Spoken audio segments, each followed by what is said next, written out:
Malam terakhir di asrama lama. Kisah ini adalah kisah nyata yang pernah terjadi di sebuah kota kecil di Jawa Timur. Kisah ini sudah lama beredar di kalangan masyarakat setempat, namun jarang ada yang berani membicarakannya secara terbuka. Dan bagi mereka yang pernah merasakan langsung kejadian itu, banyak di antara mereka yang memilih bungkam, karena trauma yang ditinggalkannya terlalu dalam. Kisah ini terjadi di sebuah sekolah menengah yang memiliki asrama tua. Bangunan asrama itu dibangun sejak masa kolonial Belanda dengan tembok tebal, jendela kayu besar, dan lorong panjang yang selalu terasa lembab meski siang hari. Asrama itu sudah sering dipakai bergenerasi, tapi sejak satu peristiwa mengerikan terjadi, banyak orang percaya tempat itu tak pernah benar-benar kosong. Tahun 2005, sekolah itu sedang direnovasi besar-besaran. Sebagian asrama baru belum selesai dibangun, sehingga beberapa siswa harus menempati kembali bangunan asrama lama yang sudah lama ditinggalkan. Di antara siswa itu ada sekelompok remaja kelas 2, Andi, Rudi, Bayu, dan Gilang.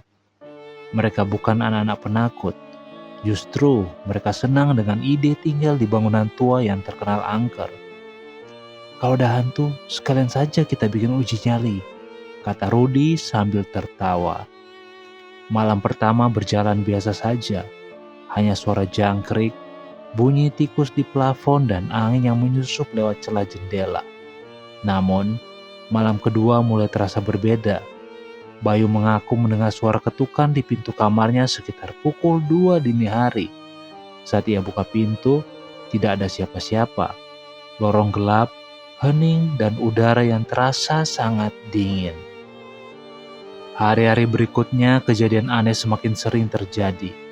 Gilang pernah mendengar suara orang menangis lirih di ujung lorong.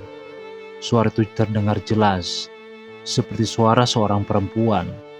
Tapi ketika ia mencoba mendekat, suara itu berpindah ke arah lain, seakan-akan tangisan itu sengaja menjauhinya, namun tetap terdengar di dekat telinga. "Lu denger nggak?" tanya Gilang pada Rudi. "Denger apaan?" jawab Rudi dengan wajah bingung. Yang aneh, hanya Gilang yang mendengarnya. Malam berikutnya, gantian Rudi yang merasa melihat sosok perempuan berambut panjang duduk di depan kamar mandi.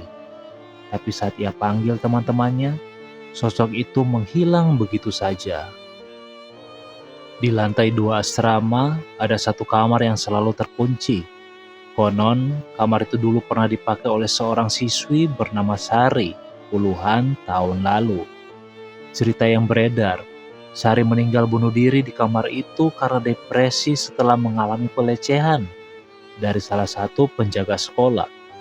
Sejak saat itu, kamar itu selalu dikunci rapat, tidak ada yang berani membukanya. Namun, rasa penasaran remaja memang sulit dibendung. Suatu malam, Andi dan Bayu memutuskan untuk mencoba membuka kamar itu. Dengan menggunakan kawat, mereka berusaha mencongkel kunci pintu yang sudah berkarat. Anehnya, pintu itu tiba-tiba terbuka dengan sangat mudah, seakan-akan memang sengaja ingin dibuka. Begitu pintu terbuka, bau menyengat langsung keluar, seperti bau bangkai yang sudah lama membusuk. Di dalamnya, ruangan itu masih berisi ranjang tua dengan kasur yang sudah hancur, serta sebuah cermin besar di sudut kamar. Cermin itu tampak buram, tapi ketika mereka menyalakan senter, keduanya terkejut melihat bayangan samar seorang perempuan berdiri tepat di belakang mereka. Mereka menoleh, tidak ada siapa-siapa.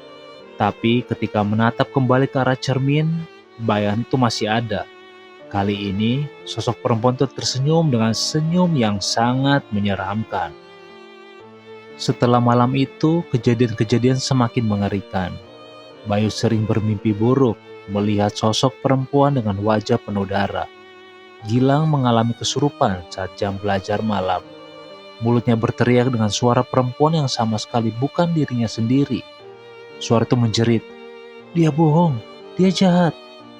Sebelum akhirnya tubuh Gilang terjatuh pingsan.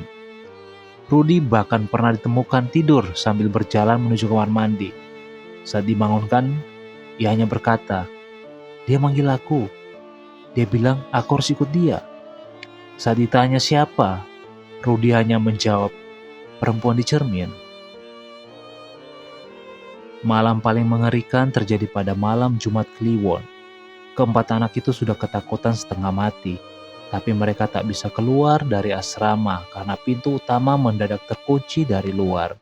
Semua jendela juga tak bisa dibuka, seakan-akan ada yang sengaja menjebak mereka di dalam. Sekitar pukul 12 malam, suara tangisan itu terdengar lagi.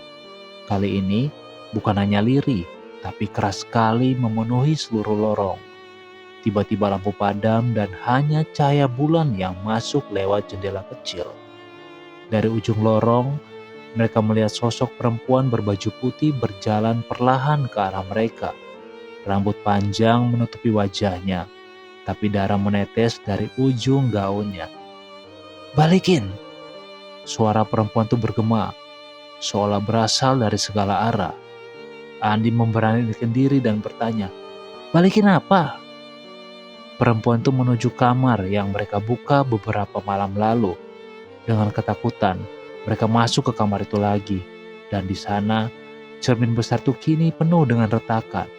Dari dalam cermin, tampak tangan-tangan hitam mencoba keluar, seolah ingin menarik mereka masuk. Bayu berteriak histeris. Rudy pingsan di tempat. Gilang berusaha menutup pintu, tapi suara jeritan perempuan itu semakin keras memenuhi seluruh ruangan. Tiba-tiba, semua gelap. Keesokan paginya, para guru menemukan kamar itu kosong. Tidak ada Andi, Rudy, Bayu, ataupun Gilang.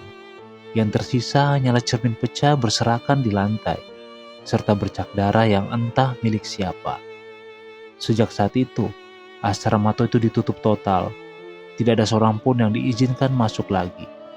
Namun, beberapa warga sekitar bersumpah bahwa mereka masih sering melihat sosok anak-anak yang hilang itu berjalan di sekitar asrama, terutama saat malam Jumat Kliwon. Ada juga yang mendengar suara tangisan dari dalam bangunan kosong itu.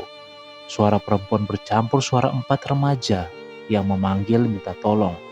Dan hingga hari ini, asrama itu masih berdiri, sunyi, gelap, dan menyimpan rahasia yang tak pernah benar-benar terungkap.